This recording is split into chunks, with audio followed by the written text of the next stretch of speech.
Hello बच्चों, नमस्कार। आज के क्लास में हम लोग देखने वाले हैं क्लास 8 साइंस का चैप्टर नंबर 1, जिसका नाम है बाबू फसल उत्पादन एवं प्रबंध। ठीक है। और आज के क्लास में हम लोग इस चैप्टर का बाबू प्रश्न उत्तर करने वाले हैं। तो चलिए बच्चों, क्लास को हम लोग स्टार्ट करते हैं। यदि आप लोग चैनल पर नए हैं तो सब्सक्राइब करके वीडियो को लाइक कर लीजिएगा। देखिए बच्चों, आप लोगों को सबसे पहले आपने क्या सीखा, इसमें जो भी पॉइंट दिया गया है सभी पॉइंट को आप लोग क्या कर लेंगे, पढ़ लेंगे, समझ लेंगे। ठीक है। तो आइए बच्चों, हम लोग क्वेश्चन आंसर करना शुरू करते हैं। तो प्यारे बच्चों, आप लोग देखेंगे यहाँ से आप लोगों का अभ्यास का प्रश्न जो है बाबू वो शुरू होता है। फर्स्ट में है उचित शब्द छांट कर रिक्त स्थानों की पूर्ति कीजिए। यहाँ पर कुछ शब्द दिए गए हैं। आप लोग देखिए, कौन में कह रहा है कि एक स्थान पर एक ही प्रकार की बड़ी मात्रा में उगाए गए पौधों को क्या कहते हैं। तो आपको पता होगा बाबू, हम लोग फसल उत्पादन एवं प्रबंध चैप्टर को पढ़ रहे हैं। तो मैंने आपको शुरू में ही फसल की परिभाषा ही में बताया था कि जब हम लोग एक ही जगह पर अगर बड़ी मात्रा में पौधा को उपजाएंगे तो उसको हम लोग फसल बोलेंगे। क्या बोलेंगे बच्चों? फसल बोलेंगे। चलिए हम यहाँ फसल लिख देते हैं, फसल यहाँ पर आप लोग भर लेंगे। ठीक है। चलिए अगला देखिए, फसल उगाने से पहले प्रथम चरण मिट्टी की डैश होती है। तो सबसे पहले अगर हम लोग फसल को उगाएंगे तो हम लोग मिट्टी को क्या करेंगे जी, मिट्टी की तैयारी करना जरूरी है ना जी। तो मिट्टी को तैयार करेंगे। मिट्टी को क्या करेंगे बच्चों? तैयार करेंगे। तो मिट्टी की तैयारी होती है। ठीक है। मिट्टी की तैयारी के लिए हम लोग क्या करते हैं? जुताई करते हैं। ठीक है, आपको पता ही होगा। चलिए आगे देखते हैं। अगला प्रश्न देखिएगा बाबू, कह रहा है कि क्षतिग्रस्त बीज जल की सतह पर डैश लगेंगे। तो जो बीज क्षतिग्रस्त होंगे वो बीज जो होगा जल की सतह पर तैरने लगेंगे। और ये एक अच्छी विधि है अच्छे बीजों का चयन करने का। अगर आप लोगों को कौन सा बीज अच्छा है कौन सा बीज खराब है इसको चेक करना है तो आप क्या कीजिए, पानी लीजिए और उसमें क्या कीजिए, बीज को दीजिए। जो बीज क्षतिग्रस्त होगा वो जल की सतह ऊपर आ जाएगा, जो अच्छा होगा वो नीचे रह जाएगा। तो जो क्षतिग्रस्त बीज होते हैं वो जल की सतह पर तैरने लगते हैं। ठीक है। अगला देखिएगा, फसल उगाने के लिए पर्याप्त सूर्य का प्रकाश एवं मिट्टी से क्या चाहिए बाबू? मिट्टी से जल चाहिए। ठीक है। और क्या चाहिए सर? पोषक तत्व चाहिए। ठीक है। तो पोषक पोषक आवश्यक है। ठीक है। बस आपको इतना ही भरना है।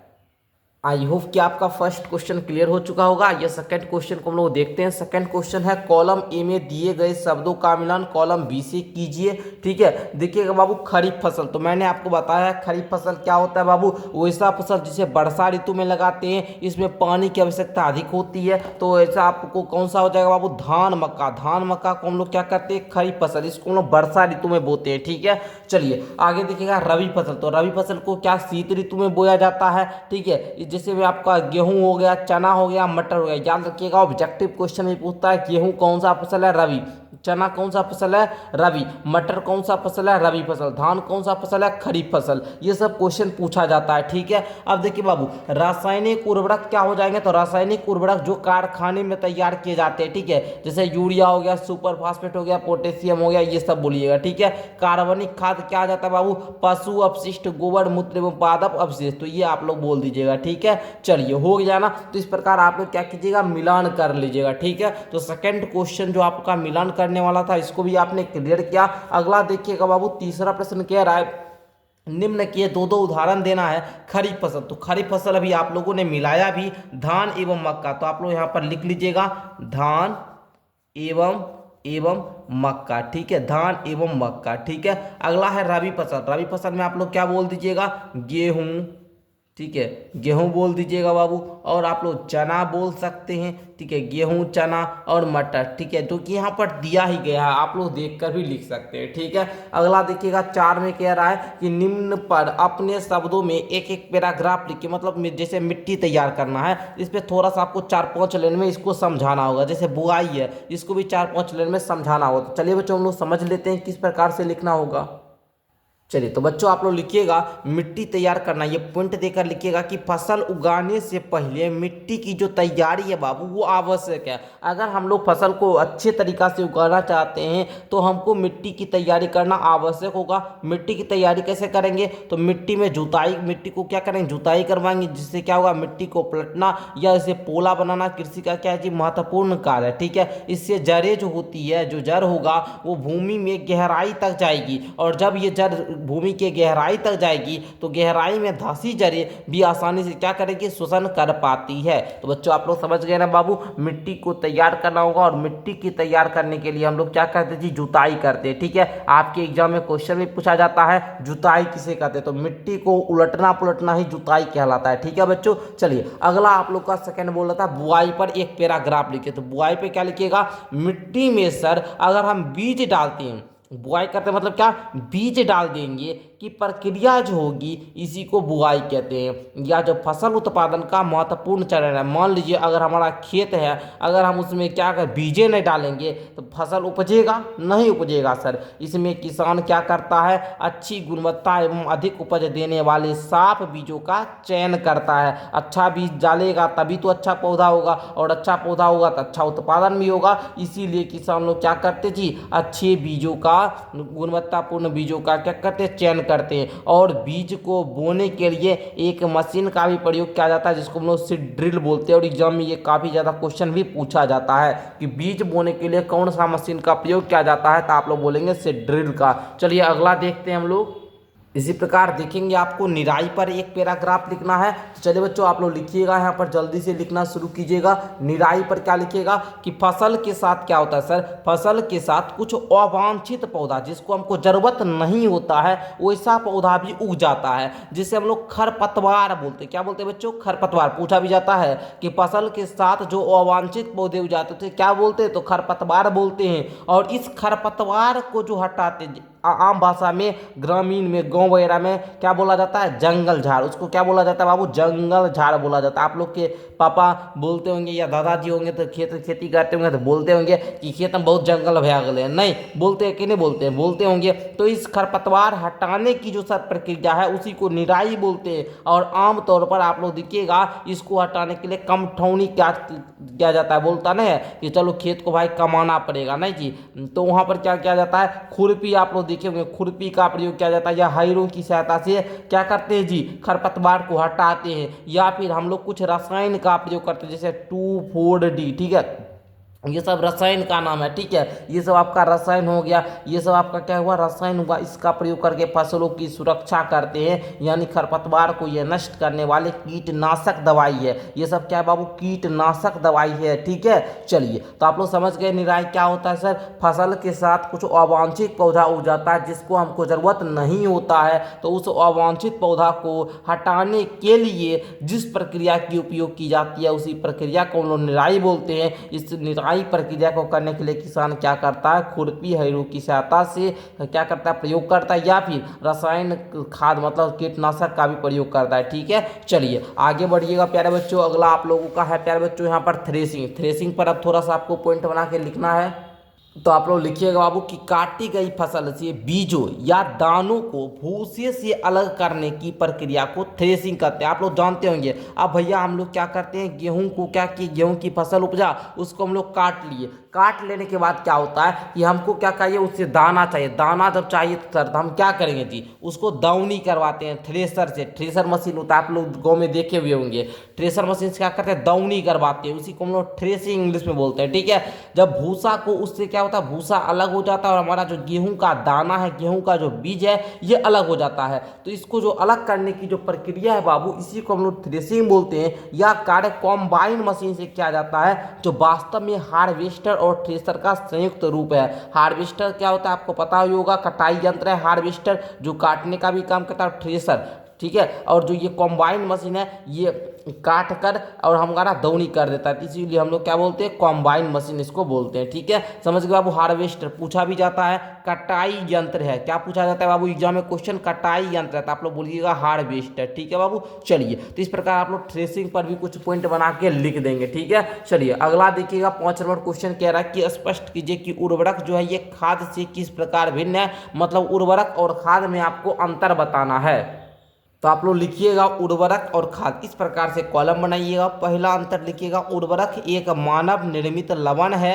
ठीक है, उसके बाद जैसे उर्वरक क्या है जी, मानव निर्मित लवण है। उसी प्रकार खाद्य लिखिएगा, एक प्रकार का प्राकृतिक पदार्थ है जो गोबर एवं पौधों के अवशेष के विघटन से प्राप्त होता है। उर्वरक जो है सर ये फैक्ट्रियों में होता है इसका उत्पादन, जबकि खाद खेतों में बनाई जाती है। उर्वरक से क्या होता है, मिट्टी को ह्यूमस प्राप्त नहीं होती है, जबकि खाद से मिट्टी को ह्यूमस जो है प्रचुर मात्रा में प्राप्त होती है। उर्वरक जो है बाबू इसको पादप पोषक जैसे कि नाइट्रोजन, फास्फोरस तथा पोटेशियम प्रचुरता में होता है, और खाद में सर पादप पोषक तुलनात्मक रूप से कम होते हैं। ये आप लोगों का इसी प्रकार का चार्ट आपके पेज नंबर बुक में ही पेज नंबर 7 में दिया गया है, आप लोग देखकर बढ़िया तरीका से लिख लीजिएगा। ठीक है, पहले लिखिएगा उर्वरक एवं खाद में अंतर, उस प्रकार 2 कॉलम बनाइएगा, उर्वरक और खाद देकर 1 नंबर 2 नंबर 3 नंबर 4, ये चारों पॉइंट को बढ़िया तरीका से लिख लीजिएगा, 2 नंबर मिल जाएगा। और ये क्वेश्चन काफी ज्यादा एग्जाम में आपके एग्जाम में पूछा भी जाता है।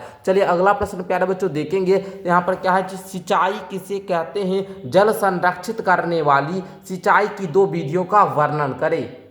उस क्वेश्चन को करने से पहले प्यारे बच्चों थोड़ा सा आप लोग ध्यान देंगे, अगर आप लोग क्लास 8 में प्रॉपर आप लोग आ चुके हैं 2026-27 सेशन के बीच आप लोग क्लास 8 की पढ़ाई करेंगे, तो क्लास 8 वाले बच्चों के लिए हम लोगों का टॉपर बैच लॉन्च हो चुका है। जैसा कि आपको पता है ये पिछले वर्षों से ही हम लोगों का चलते आ रहा है, और ये इस बैच से पढ़कर बच्चे काफ़ी ज़्यादा रिजल्ट लेते हैं। वो क्लास 8 में क्या होते, चाहे वो बोर्ड एग्जाम हो, चाहे वो क्लास 8 का कोई भी स्कॉलरशिप एग्जाम हो, उसमें अच्छे परफॉर्म करते हैं। प्यारे बच्चों अगर आप लोग भी क्लास 8 का पढ़ाई ऑनलाइन करना चाहते हैं, ठीक है, तो आप लोग इस नंबर पे कांटेक्ट कर सकते हैं, या फिर आप लोगों को डिस्क्रिप्शन में मेरा एप्लीकेशन का लिंक दिया गया, वहां से डाउनलोड कीजिए। 1 साल का फी ओनली 599 रुपया लिया जाएगा। तो आप लोग क्या कीजिए, सीधे डिस्क्रिप्शन बॉक्स से ऐप को डाउनलोड कीजिए, वहां से आप लोग कोर्स ले सकते हैं। तो बच्चों सिंचाई किसे कहते हैं, तो आप लोग लिखिएगा यहाँ पर क्या, कि सर जी निश्चित अंतराल पर खेत में जल देना ही सिंचाई कहलाता है। जल को संरक्षित करने वाली सिंचाई की जो 2 विधि है, मतलब सिंचाई भी करेंगे और जिसमें हम लोग का जल बर्बाद भी नहीं होगा, जल संरक्षित भी रहे, तो उसकी 2 विधि है। पहला विधि आपका आता है बाबू छिड़काव तंत्र। छिड़काव तंत्र क्या होता है, तो इस विधि का प्रयोग असमतल भूमि के लिए किया जाता है। जो भूमि समतल नहीं हो, वह समतल भूमि के लिए इस विधि का प्रयोग किया जाता है, जहां पर जल कम मात्रा में उपलब्ध है। जलों के ऊपरी सिरों पर घूमने वाली है ना नोजल लगे होते हैं। ठीक है प्यारे बच्चों, यहाँ नल होगा, ठीक है, नलों की, ठीक है। इसका छिड़काव पौधे पर इस प्रकार होता है जैसे वर्षा हो रही है। ठीक है प्यारे बच्चों, आप लोग समझ गए हैं ना। चलिए इसका प्रयोग भी किया जाता है, आप लोगों को पता होगा कॉफी है ना, इसकी खेती के लिए इसका प्रयोग किया जाता है। दूसरी विधि आपकी ड्रिप तंत्र होती है, जिसको ड्रिप सिस्टम कहा जाता है। इस विधि में जल बूंद बूंद करके सीधे पौधे के जड़ में गिरता है, अतः इसे ड्रिप तंत्र कहते हैं। फलदार पौधे एवं बगीचों एवं वृक्षों को पानी देने का सर्वोत्तम तरीका है आपका ड्रिप तंत्र। ठीक है, इससे पौधों को बूंद बूंद करके जल प्राप्त होता है, जिससे जल व्यर्थ ना होते हैं। ठीक है बच्चों, ये काफी ज्यादा पूछा जाता है एग्जाम में क्वेश्चन, कि फलदार पौधे एवं बगीचों, ठीक है, वृक्षों को पानी देने का सबसे अच्छा तरीका कौन सा है, तो बोलिएगा ड्रिप तंत्र है। ठीक है बच्चों, इस प्रकार आप लोगों ने दोनों विधियों का भी वर्णन कर दिया। ठीक है, अगला प्रश्न है, यदि गेहूं को खरीफ ऋतु में उगाया जाए तो क्या होगा। तो बच्चों आप लोग बोलिएगा यहाँ पर क्या, यदि सर गेहूं को खरीफ ऋतु में बोया जाए या उगाया जाए तो ये नहीं उग पाएंगे। नहीं उग पाएंगे सर, क्या रीजन है इसका, तो क्योंकि गेहूं उगाने के लिए, गेहूं को उगाने के लिए प्यारे बच्चों अत्यधिक पानी की आवश्यकता नहीं होती है। आपको पता होगा गेहूं में ज़्यादा पानी की आवश्यकता नहीं होती है, और खरीफ ऋतु को वर्षा ऋतु भी कहा जाता है बाबू। खरीफ फसल जो होता है वो वर्षा ऋतु में उपजाए जाते हैं, इसमें वर्षा ज़्यादा होता है, तो वर्षा ज़्यादा हुआ तो अत्यधिक पानी होगा, और अत्यधिक पानी के कारण, अत्यधिक वर्षा के कारण वर्षा ऋतु में जल की प्रचुरता में बीज जो होंगे वो नष्ट हो जाएंगे। समझिए, बीज नष्ट हो जाएंगे और हमारा गेहूं उपजेगा ही नहीं। तो इसलिए कहा जाता है कि गेहूं जो होगा वो खरीफ ऋतु में बढ़िया नहीं उग पाएगा। ठीक है, समझ गए, लिख लीजिएगा, बस इतना ही आपको उत्तर में लिखना है। अगला प्रश्न देखिएगा बाबू 8 नंबर, खेत में लगातार फसल उगाने से मिट्टी पर क्या प्रभाव पड़ता है। मान लीजिए कोई भी खेत है, अगर हम एक क्यों फसल बार बार उसमें उपजा रहे हैं तो उस मिट्टी पर क्या प्रभाव पड़ेगा, इसका व्याख्या करना है। तो बच्चों आप लोग लिखिएगा यहाँ पर क्या, देखिए हम लिख कर लाए, लिखिएगा कि खेत में लगातार सर जी एक ही प्रकार की फसल उगाने से मिट्टी की जो पोषक तत्व होगी इसी में कमी हो जाती है, जिससे मिट्टी की उर्वरता कम हो जाती है। इसके अलावा मिट्टी में की संरचना जो होगा ना, जल धारण क्षमता जो होता है मिट्टी का, इस पर भी सर जी प्रभाव पड़ता है।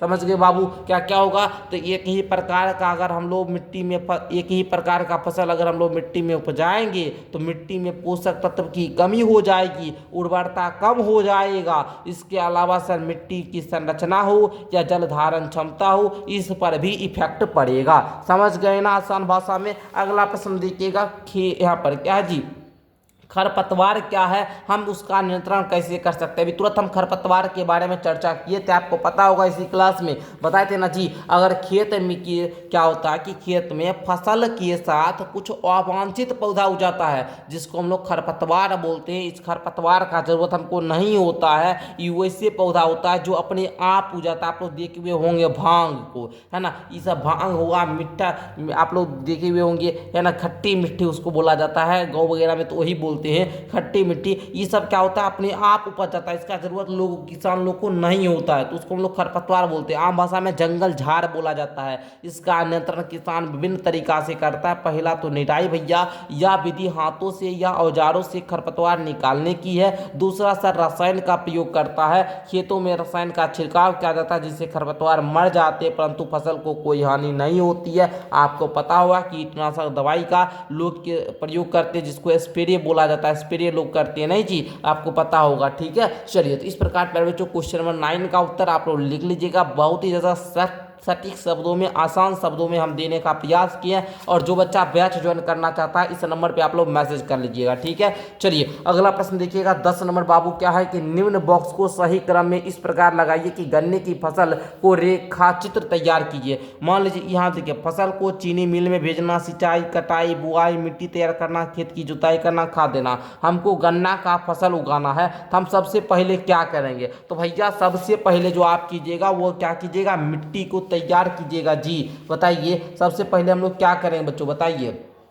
तो सर हम लोग मिट्टी को क्या करेंगे बच्चों, तैयार करेंगे। सबसे पहले हम लोग मिट्टी को तैयार करेंगे। अब मिट्टी को तैयार करने के लिए हमको खेत में जुताई करवाना होगा। क्या करवाना होगा बच्चों, खेत में जुताई करवाना होगा। अब हम खेत में जुताई करवाए तो फिर हमको बुआई कराना होगा। बुआई कर दिए तो खाद देंगे, खाद देने के बाद उसमें पानी देंगे, सिंचाई करवाएंगे। फिर सिंचाई करने के बाद फिर हम लोग क्या करेंगे, हमारा गन्ना उपज जाएगा, फिर हम लोग उसकी कटाई करेंगे। जब काट लेंगे तब फसल को हम लोग चीनी मिल में भेजेंगे, ठीक है बच्चों, समझ गए ना। पहले मिट्टी तैयार करना, फिर खेत की जुताई करना, ये पहला स्टेप। फिर दूसरा काम ये हो जाएगा। फिर तीसरा काम में बुआई करेंगे। फिर चौथा काम हम लोग क्या करेंगे बाबू, खाद देंगे। फिर पांचवा काम हम लोग क्या करेंगे बाबू, सिंचाई करेंगे। छठा में काटेंगे, सातवां में चीनी मिल में भेजेंगे। इस प्रकार आप लोगों को लिख लेना है, बढ़िया से तैयार कर लेना है सर जी। अगला प्रश्न देखिएगा प्यारे बच्चों, आगे का प्रश्न यहाँ पर आप लोगों का 11 में कह रहा है कि नीचे दिए गए संकेतों की सहायता से पहेली को पूरा कीजिए। ऊपर से नीचे की ओर सिंचाई का एक